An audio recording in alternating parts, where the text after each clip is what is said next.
Com certeza, você já ouviu falar sobre a tripartição dos poderes públicos e o quão são importantes para o funcionamento do sistema político do nosso país.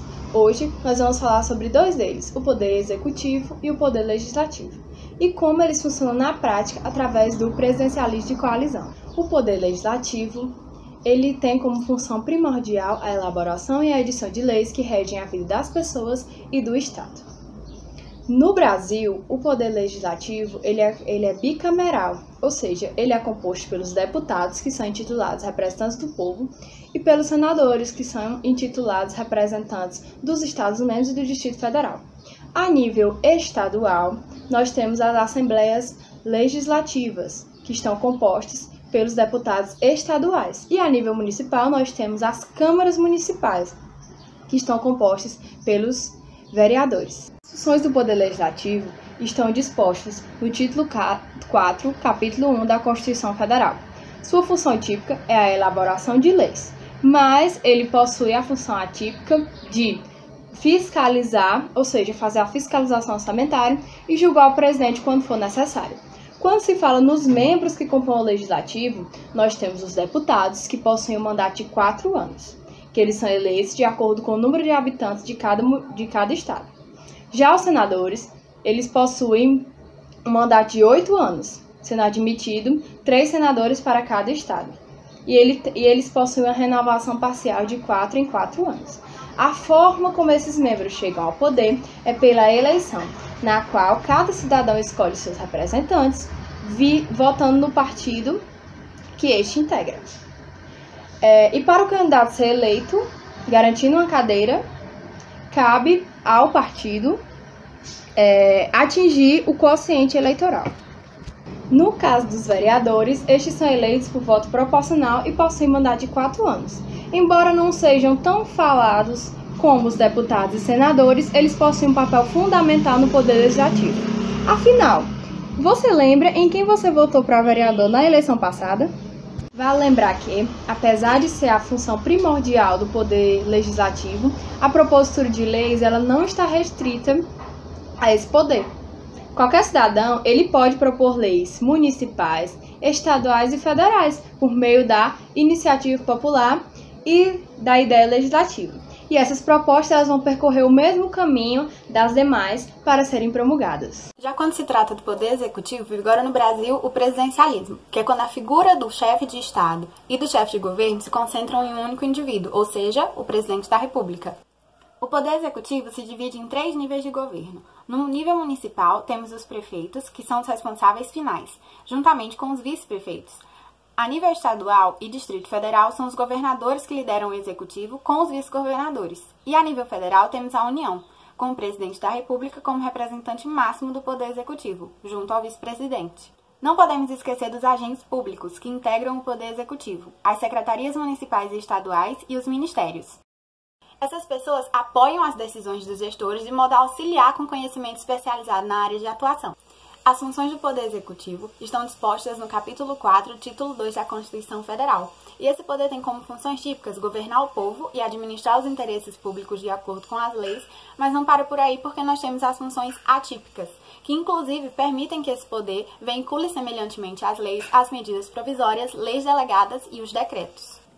O presidente ainda tem o dever de ser o representante do país no exterior, comandar as forças armadas em momentos de guerra ou de paz, promover e lutar pelo bem da nação em seus mais variados aspectos, sustentar a integridade e a independência do país, compor o quadro de ministros, nomear o Procurador-Geral da República, o presidente e os diretores do Banco Central, os ministros do STF e também dos tribunais superiores.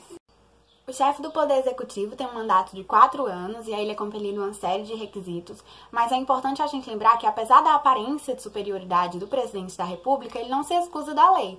Muito pelo contrário, ele pode sofrer o afastamento, de forma provisória mediante impedimento, em que o vice-presidente vai substituí-lo, ou de forma definitiva, pela vacância, quando ele comete um crime de responsabilidade ou crime comum julgado pelo STF, em que o vice-presidente não vai mais substituí-lo, e sim sucedê-lo. Mas e aí, o que aconteceria em um caso de dupla vacância? Nesse caso, se tratando de vacância tanto do presidente quanto do vice-presidente, serão chamados a substituir em caso de impedimento ou suceder em caso de vacância, nesta ordem: o presidente da Câmara, o presidente do Senado e o presidente do STF. Se ocorrer nos 2 primeiros anos do mandato, serão convocadas novas eleições diretas no prazo de 90 dias. Mas se ocorrer nos últimos 2 anos, serão realizadas eleições indiretas no prazo de 30 dias, sendo eleito pelos deputados e senadores. Bom, até aqui já deu para entender que, em termos gerais, o Poder Executivo tem a função de executar e fiscalizar as leis elaboradas lá no Poder Legislativo. A partir daqui, gente, vamos tentar entender uma das figuras mais pertinentes que unem tanto o Executivo e o Legislativo e que afetam não só a esfera jurídica contemporânea, mas também a sociedade como um todo. Essa figura é chamada de presidencialismo de coalizão. E aí vem a pergunta, o que seria o presidencialismo de coalizão? Ele é definido como o meio pelo qual o Executivo, na condução da administração pública, acaba distribuindo postos administrativos em busca de um apoio político e na formação de uma maioria parlamentar. Dessa forma, a gente pode entender que para que um governo consiga colocar em prática sua agenda governamental, é necessário se fixar em uma base de sustentação, em um apoio no próprio Poder Legislativo. Ao levarmos esse conceito para a prática, já chegamos à conclusão de que o presidencialismo de coalizão nada mais é do que um ato que visa fechar acordos e fazer alianças entre partidos políticos, visando deste modo a busca por um objetivo específico. Ou seja, é o meio onde o chefe do executivo vai buscar apoio político no poder legislativo a fim de facilitar a condução da sua administração. Segundo o cientista político Sérgio Abranches, que foi o responsável por introduzir esse termo nos debates acadêmicos, as coalizões possuem 3 momentos de formação. O primeiro, a constituição da aliança eleitoral. O segundo seria a constituição do governo.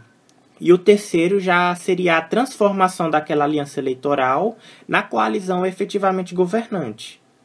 Na primeira etapa, a constituição da aliança eleitoral será marcada por momentos de negociações. Serão firmados acordos e serão feitos os alinhamentos dos princípios a serem seguidos. Ou seja, vão ser delineados regramentos mínimos para a composição da aliança eleitoral. Na segunda etapa, nós vamos já ter a constituição do governo em si, que consiste na disputa e na distribuição dos cargos e compromissos com a atuação de programas mínimos de governo. Já na terceira etapa, nós temos a transformação da aliança eleitoral em uma coalizão que já seja efetivamente governante. Ou seja, é nesse momento que haverá a implantação das políticas governamentais decididas. Desse modo, Sérgio Abranches ele vai determinar que a transição entre o segundo momento, que é a constituição do governo, e o terceiro momento, que é a transformação da aliança em uma coalizão efetiva, é o momento determinante para a continuidade da União. Porque em um sistema multipartidário como é o nosso, o consenso é algo que vai determinar muito a capacitação do sistema político, como também atender às suas demandas de maneira coerente e efetiva. Desse modo, o sucesso das negociações é um ponto determinante, porque a manutenção da coalizão depende muito do desempenho corrente do governo, a despeito dos acordos e compromissos formulados durante a sua constituição. Logo, para que o presidencialismo de coalizão acabe funcionando, é necessária a existência de uma coordenação política entre o executivo e o legislativo. E para que isso ocorra, é necessário haver um diálogo constante. É necessário que ambos estejam em harmonia, conversem entre si, decidam. E aí, pessoal, havendo essa desarmonia na coalizão, serão identificados 2 problemas. O primeiro diz respeito à divergência de posicionamentos ideológicos. Ou seja, haverá um comprometimento da estabilidade da coalizão e prejudicará de forma sistêmica a aplicação de ações governamentais, o que irá gerar uma polarização no relacionamento com os grupos majoritários e gerar um dano por si só na sociedade. Já o segundo momento é identificado em épocas de crise, porque uma coalizão em momentos normais ela já fica de difícil estabilização. E em momentos de crise, há uma possibilidade do aumento entre cisões internas se não houver um apoio político-social. E aí, gente, diante disso, Sérgio Abranches vai falar que essa instabilidade da coalizão vai ser capaz de atingir o presidente da República, visto que pode haver a possibilidade de criação de coalizões secundárias e coalizões de veto. Ou seja, isso vai acabar influenciando no poder decisório e, consequentemente, causando uma ruptura na própria ordem. Além de apontar os problemas, nós podemos destacar como ponto positivo do presidencialismo de coalizão que, apesar desse ter um papel muito mais estratégico voltado para partidos e representantes do que para o povo em si, é através dele que nós podemos ver a união de diversos partidos políticos em prol de uma agenda de governo que pode vir a beneficiar o povo. E, finalmente, assim como nós explicamos como eles são criados, nada mais justo do que explicar como eles podem chegar ao fim.